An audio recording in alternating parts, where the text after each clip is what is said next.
What is good, peasants? JV back here today with some Pokemon Unite patch notes that have been officially released. This new community director for the game has been amazing. This is the kind of stuff we've been asking for so long, and we have full-on patch notes. I'll leave the link to this in the description if you want to check it out for yourselves. But yeah, let's go ahead and just hop right into these. We know a lot of these from the leaks earlier this week, but let's go ahead and see if there's anything else that got put in there. So it will be going live at 11 p.m. PST, which by the time you guys are seeing this will probably be in about an hour. I'm probably going to stream for a little bit. I've already been playing for a long ass time tonight, so probably won't be the longest stream in the world, but going to be checking out the patch if you guys want to come hang out here in a little bit. But yeah, going to be going live here very shortly after you guys are seeing this video. If you're watching it in the future, well, it's already live. Either way. So the first one, Sableye. Sableye could too easily use Shadow Sneak to safely hide in stealth. So Shadow Sneak has been nerfed to give Sableye's targets more opportunity to retaliate. Thank you. The time it takes from when the move is used until Sableye entered stealth has gone from 0.75 seconds to 1.5 seconds. So after you click Shadow Sneak, it now takes you longer to actually sneak or shadow. Either way, it takes you longer to go invisible. That's very, very good. Sableye can now not enter stealth, is left unable to act between the time Shadow Sneak is used and when Shadow Sneak or when stealth begins. So if you get stunned during that window, you no longer go you no longer go invisible. I think is what I'm getting from reading that, which if that's true and you can stun Sableye out of stealth, oh that sounds so good. That sounds so good. I love that. And next up we have URSHIFU Single Strike. So that URSHIFU's fists are used more for offense than defense. Wicked Blow has been nerfed. Eben, I think it's supposed to be like Ebony, so I'm gonna go with Eben. Fists have been ability to throw opponents was also too powerful, so it has been nerfed. So the damage reduction from Wicked Blow and Wicked Blow Plus has been dropped significantly from 30% to 20%, and then from 60% to 40% on the plus. So still very, very good, but should feel a little bit more fair to fight against. And then for its Unite move, damage reduced by 25%.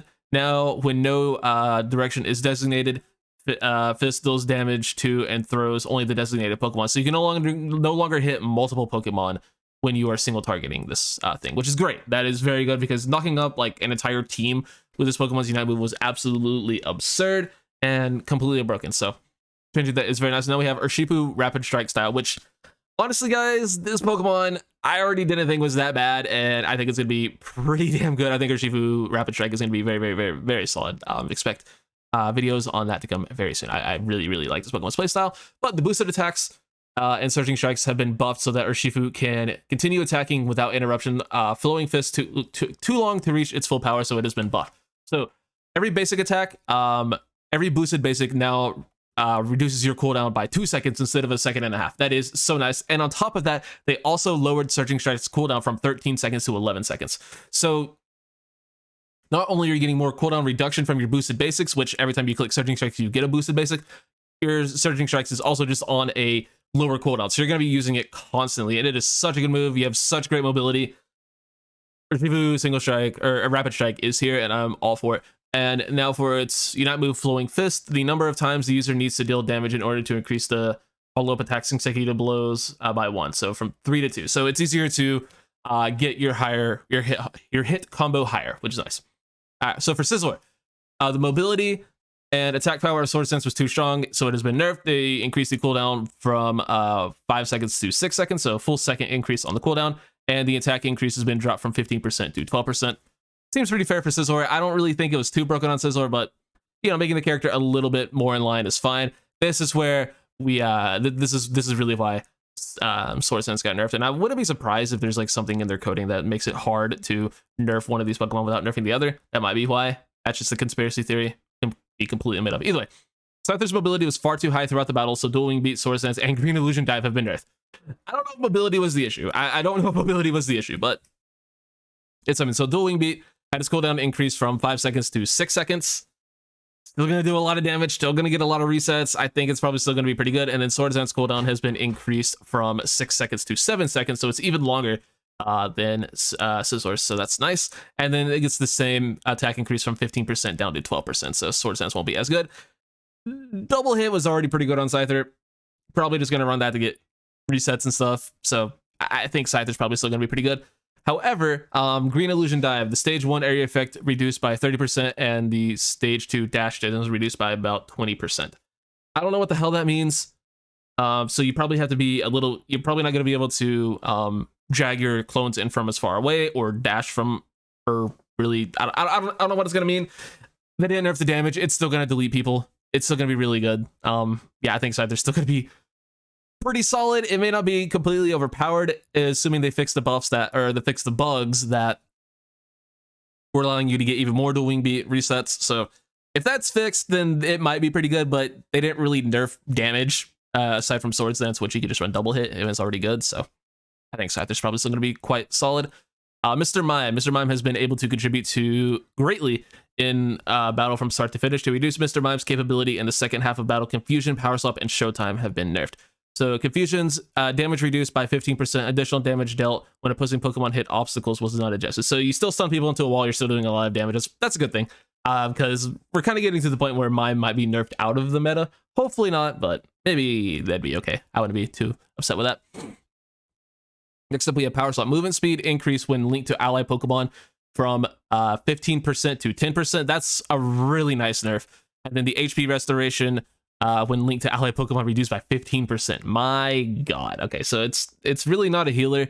They're kind of making Mr. Mime play like just a stun Pokemon, which I guess I kind of like you to just decrease or get rid of the movement speed and attack speed increase fully and just make it a healer.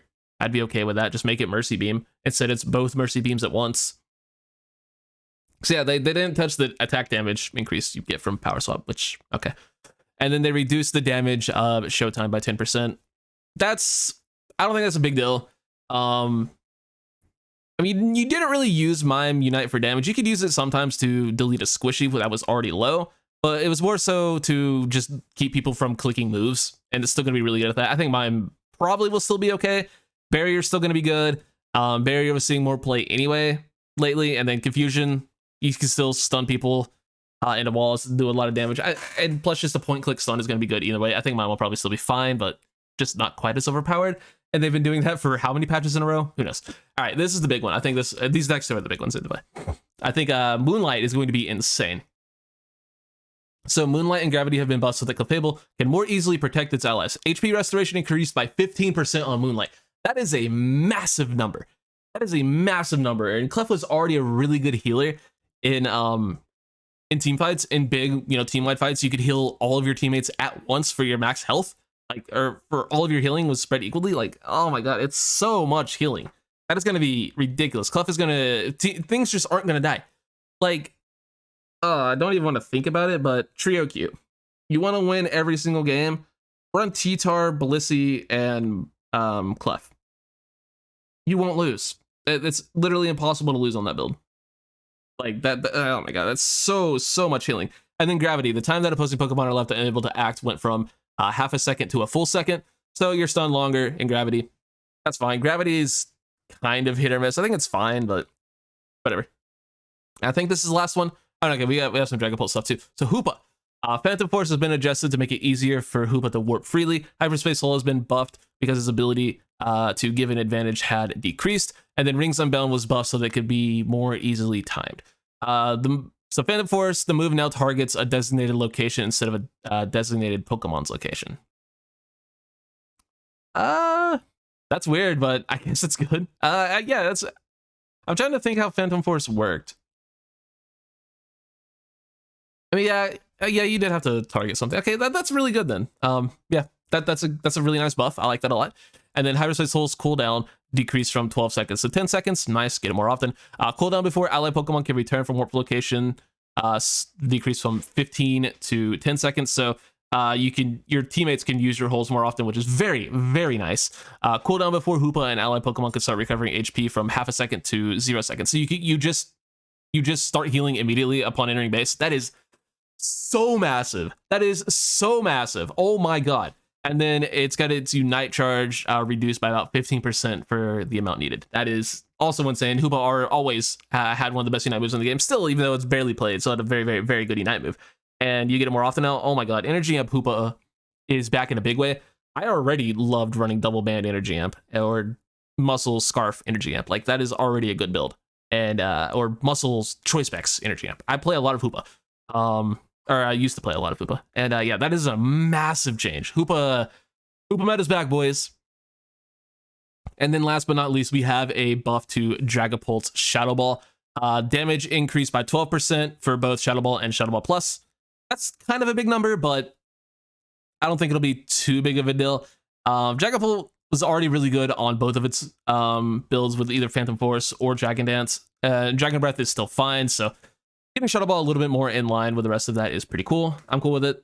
Nice to see no Delphox nerfs. I am, as a Delphox player, very happy about that.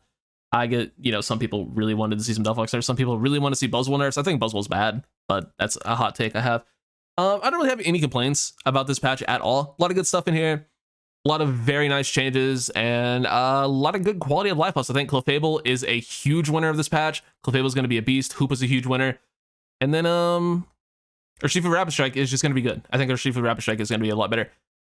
To hell with Sableye, to hell with Mr. Mime, to hell with Single Strike URSHIFU. Yeah, we're back in a Clef and Hoopa meta. I'm here for it. Very, very happy for Clef. I think Clef's going to be a beast. And yeah, that's pretty much all I got for this one, guys. Like I said, going to be live here in about an hour, checking out some of these buffs and nerfs and whatnot. And hope to see you guys there. Catch y'all in the next one. Peace.